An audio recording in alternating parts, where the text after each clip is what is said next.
اعوذ باللہ السمیع العلیم العظیم الحفیظ بوجہ الکریم وسلطانہ القدیم من الرجس الخبیث المخبث الشیطان اللعین الرجیم وقبیلہ ونفخہ ونفثہ وہمزہ۔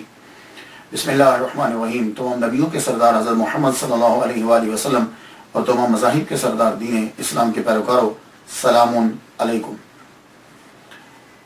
آج کی گفتگو حضرت شہاب الدین عمر سہراوردی رحمت اللہ علیہ پر ہے۔ نقشبندیوں کے بعد میں نے سہراوردی ان کا انتخاب کیا، اس لیے کہ دونوں کا، ان کا شجرہ طریقت اور ان کا شجرہ نسب دونوں حضرت ابوبکر صدیق رضی اللہ تعالیٰ عنہ تک جا ملتے ہیں۔ اور جس طرح نقشبندیوں کے اندر سما سے بے اتنائی ہے، اسی طرح سہراوردی کے اندر، اس سلسلے کے اندر بھی جو ہے وہ سما پر کوئی اتنی توجہ جو ہے وہ نہیں دی جاتی۔ وہ بھی قرآن کی تلاوت پر زیادہ زور دیتے ہیں، یہ بھی قرآن کی تلاوت پر زیادہ زور دیتے ہیں۔ گفتگو شروع کرنے سے پہلے نام پہ اور جو نسبتی جو نام ہے ان کا، سہراوردی جو ہے، اس پہ تھوڑی سی گفتگو ہو جائے تاکہ سمجھنے میں آسانی ہو جائے۔ آپ کا نام تو عمر ہے، آپ کا نام عمر ہے، لیکن شہاب الدین، شین کے نیچے زیر، شہاب الدین، شہاب الحق والدین، اور شیخ الشیوخ یہ آپ کا ٹائٹل ہے، شیخ الشیوخ اور سہراوردی رحمۃ اللہ علیہ۔ یہ جو سہراوردی ہے، پہلی بات تو یہ یاد رکھیے گا کہ اس کے پروننسیشن پہ بڑی توجہ دینی ہے۔ ہم لوگ اکثر بول دیتے ہیں سہروردی، سہروردی، یہ اکثر ہم بولتے رہتے ہیں۔ میں غلط نہیں کہتا، لیکن ذہن میں یہ تو ہونا چاہیے نا کہ اصل پروننسیشن، اصل تلفظ کیا ہے۔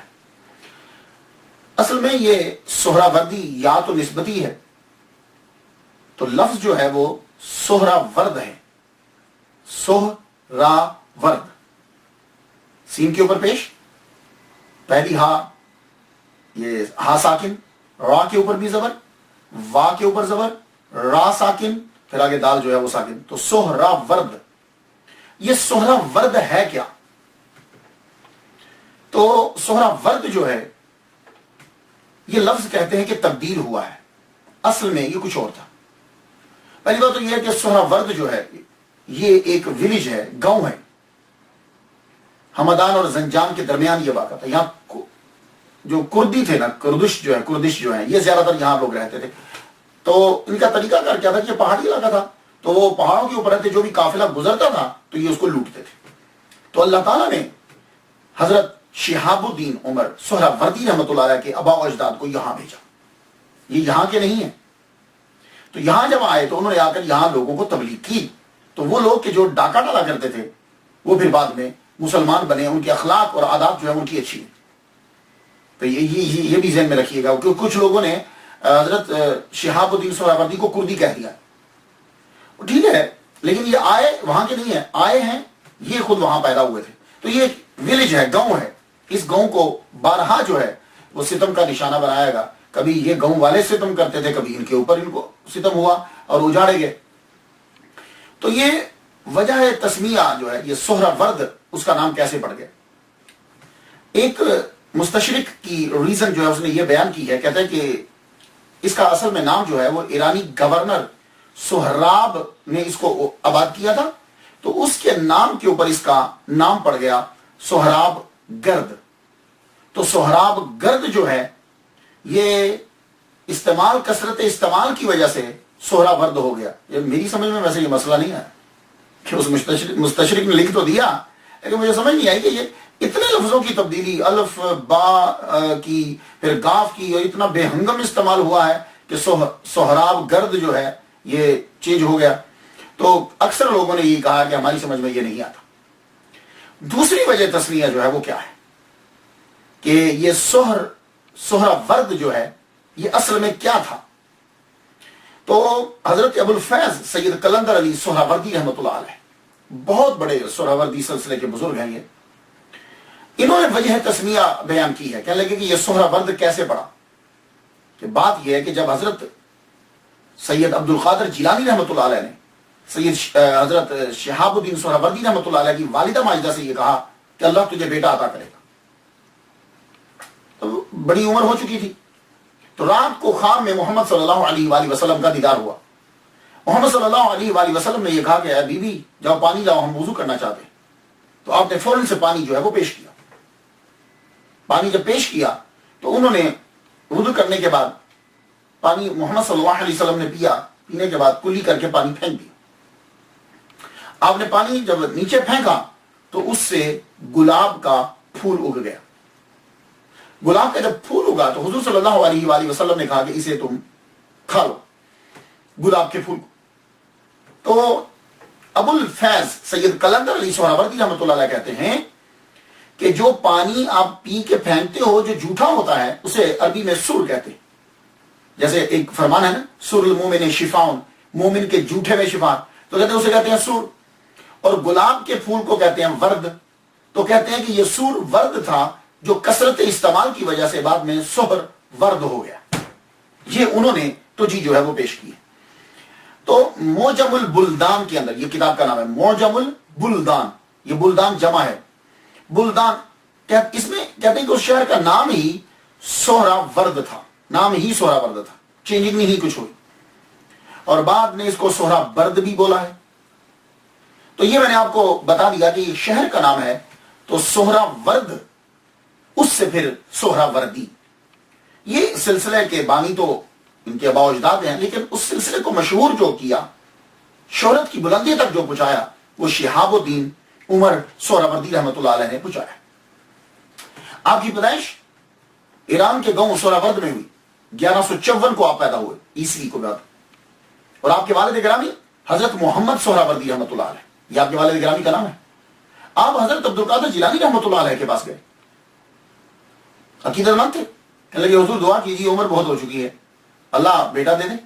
فرمانے لگے چلو آؤ، اپنی کمر میری کمر سے جوڑو. کیا کہنے گا، اپنی کمر میری کمر سے جوڑو. آپ نے اوپر چادر دی، فرمانے لگے جاؤ اللہ تعالیٰ تجھے بیٹا عطا فرمائے. اتنی محبوبیت کا مقام ہے، فرمانے جاؤ اب اللہ تعالیٰ تجھے بیٹا عطا فرمائے گا. تو تاریخ پیدائش جو ہے ہم جب دیکھتے ہیں اولیاء کرام کی، تو آپ کو پتا اختلاف تو ہے، یہ پچھلے 100 سال سے پہلے تقریباً اختلاف ہی نظر آتا ہے. 539 ہجری جو ہے، یہ میں نے اکثر کتابوں میں دیکھا، شہاب الدین سہروردی رحمۃ اللہ علیہ 539 ہجری کے اندر پیدا ہوئے. 1154 عیسوی بنتی ہے بروز ہفتہ. تو آپ کی ٹوٹل عمر جو میں نے حساب لگائی ہے وہ 93 سال ہے، 93 ایئر. آپ کے پیر، آپ کے چچا شیخ ضیاء الدین ابو نجیب سہروردی رحمۃ اللہ علیہ، اور آپ نے ابو مدین مغربی رحمۃ اللہ علیہ سے بھی خلافت جو ہے وہ لی ہے آپ نے. انیس القادریہ میں بہاؤلا قادری رحمۃ اللہ علیہ فرماتے ہیں کہ شیخ نے 16 سال کی عمر میں نحو، منطق، معانی، فقہ، حدیث میں کمال حاصل کر لی. اصل میں آپ کے والد گرامی، آپ کے دادا اور زیادہ تر آپ کے چچا اور آپ کے دادا بہت بڑے عالم ہیں. تو اس کا مطلب یہ ہوا کہ گھرانے کے اندر علم موجود ہے. اور پھر صرف گھرانے کے اندر علم موجود نہیں، چچا بہت بڑے وقت کے علامہ ہیں. حضرت عبد القادر جیلانی رحمۃ اللہ علیہ کے بعد بغداد کے اندر اگر کسی کا نام پیدا ہوا علم کے اندر تو وہ شہاب الدین سہروردی رحمۃ اللہ علیہ کے چچا کا ہے. تو آپ نے پہلے تو ابتدائی وہیں ساری تعلیم مل گئی. کیوں؟ اس لیے کہ چچا خود نظامیہ یونیورسٹی کے پرنسپل ہیں، وہاں پہلے پڑھاتے رہے، پھر اس کے بعد پرنسپل بنے. اور نظامیہ، مدرسہ نظامیہ، یہ اگر آپ نے ہسٹری پڑھی ہے تو بغداد کے اندر سب سے بڑا مدرسہ ہے مدرسہ نظامیہ. دور دراز سے یہاں کے فارغ التحصیل اور یہاں کا جو پرنسپل بنتا تھا، محتمم بنتا تھا، وہ اس وقت دنیا کا ٹاپ کا علامہ ہوتا تھا. کوئی معمولی آدمی پرنسپل نہیں بنایا جاتا تھا. تو آپ نے ابتدائی تعلیم گھر سے ہی حاصل کی. اور گھر کیا ہے؟ پوری یونیورسٹی ہے. جو دنیا سے لوگ علم حاصل کرنے کے لیے آتے ہیں. شیخ ابو نجیب عبد القاہر سہروردی رحمۃ اللہ علیہ، یہ چچا آپ کے، ان سے آپ نے زیادہ تر تعلیم حاصل کی. اور پیر بھی آپ کے یہی ہیں، یہ بھی سہرورد میں ہی پیدا ہوئے، مگر تعلیم بغداد کے مدرسہ نظامیہ میں پائی.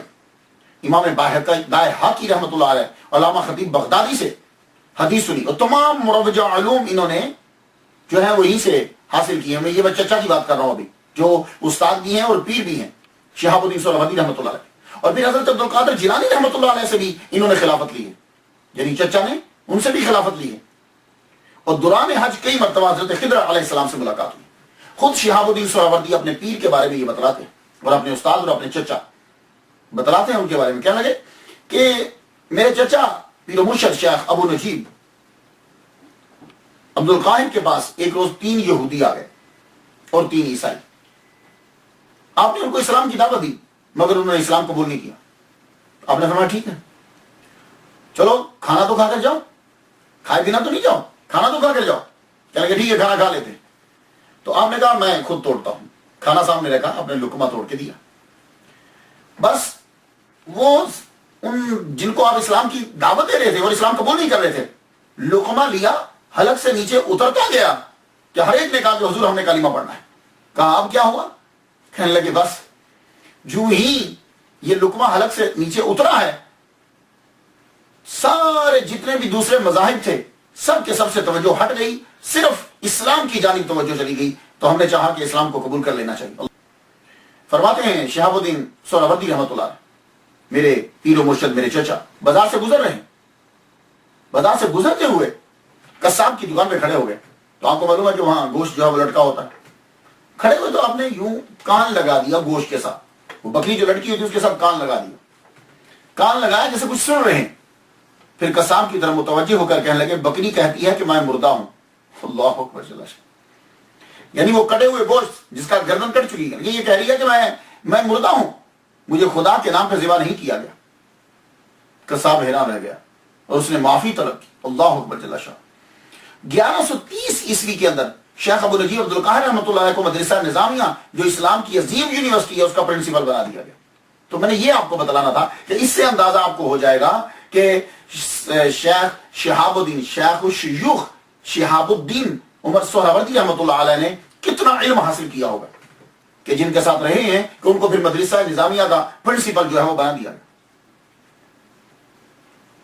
حضرت شہاب الدین جو سہروردی سلسلے کے بانی ہیں، یعنی جنہوں نے آگے شہرت دی، ان کی ملاقات اور انہوں نے بھی فیض لیا ہے سید عبد القادر جیلانی رحمۃ اللہ علیہ سے۔ چچا خود لے کر گئے ان کو عبد القادر جیلانی رحمۃ اللہ علیہ کے پاس، کہنے لگے حضور دعا کیجئے، بچہ علم کلام کی جانب، منطق کی جانب، فلسفے کی جانب بڑی توجہ دیتا ہے اور بڑی کتابیں یاد کر رکھی۔ اس اصل میں چکر یہ تھا کہ اس دور کے اندر یونانی فلسفے کی بھرمار ہو رہی تھی، وہ اسلام کے اوپر پے در پے حملہ کر رہے تھے، عجیب عجیب چیزیں بیچ میں سے نکالتے تھے۔ تو شوق یہ ہوتا تھا کہ آدمی فلسفہ سیکھے اور اسلام کا دفاع کرے، تو وہ پھر گزرتے آدمی تصوف سے نکل ہی جاتا تھا۔ لیکن اولیاء کرام یہ چاہتے تھے کہ تصوف کے اندر جو ہے وہ زیادہ رہا جائے۔ تو جب یہ کہا تو حضرت عبد القادر جیلانی رحمۃ اللہ علیہ نے یوں ہاتھ پھیرا۔ کیا برکت ہے شہاب الدین سہروردی رحمۃ اللہ علیہ، کیا مقام کہ عبد القادر جیلانی رحمۃ اللہ علیہ کا دست شفقت آپ نے ہاتھ پھیرنا تھا کہ وہ علم کلام کی جانب جو توجہ تھی، بلکہ توجہ کیا جتنا یاد کیا تھا سب کا سب بھول گیا۔ فرمانے لگے جاؤ اب ہم نے صاف کر دیا، اور صاف کر کے علم تصوف کو بھر دیا۔ یہ ان کے دست شفقت کی برکت تھی۔ اللہ تعالیٰ نے پھر عوارف المعارف جیسی عظیم کتاب جو ہے کہ جو فلسفہ پڑھنے والے ہیں ان کے ہاتھ سے جو ہے وہ کتاب جو ہے وہ لکھوائی۔ اور شیخ الشیوخ کو یہ دعا ہے حضرت شیخ عبد القادر جیلانی رحمۃ اللہ علیہ کی طرف سے، آپ کو دعا ہے۔ آپ نے فرمایا عمر تم عراق کے آخری مشہور انسان ہو۔ ان کے منہ مبارک سے نکلا ہوا یہ لفظ سچ ثابت ہوا۔ فتنہ تاتار کی تباہی و بربادی شروع ہوئی، چنگیز خان علاقوں وہاں تباہ کر کے رکھ دی ہر چیز، بغداد اجڑ گیا۔ پھر اس خطہ میں حضرت شہاب الدین عمر سہروردی جیسا کوئی نہ پیدا ہوا۔ امام تقی الدین سبکی رحمۃ اللہ علیہ نے تو کہا ہے کہ آپ کی تعریف کرتے ہو، کہا کہ علم میں اللہ نے کمال درجہ عطا کیا تھا، اور وہ سے فتاوی بھی جو ہے وہ انہوں نے نقل کی ہے اپنی کتاب کے اندر۔ 563 ہجری کے اندر بار خلافت سنبھال لی، بڑی ابتدائی عمر ہوتی ہے یہ۔ 539 میں پیدا ہو رہے اور 563 میں بار خلافت سنبھالا، اور اپنے چچا کی مسند کے اوپر بیٹھے تھے۔ تو ظاہر ہے وہ پرنسپل مدرسہ نظامیہ کا جب بار خلافت دے رہے ہیں اور یہ اٹھا رہے ہیں تو کوئی مقام تو ہوگا۔ اب آپ نے تبلیغ جو ہے وہ شروع کی، لیکن ایک بات یاد رکھنا کہ ولی کامل سنت کی اتباع کے بغیر نہیں بن سکتا۔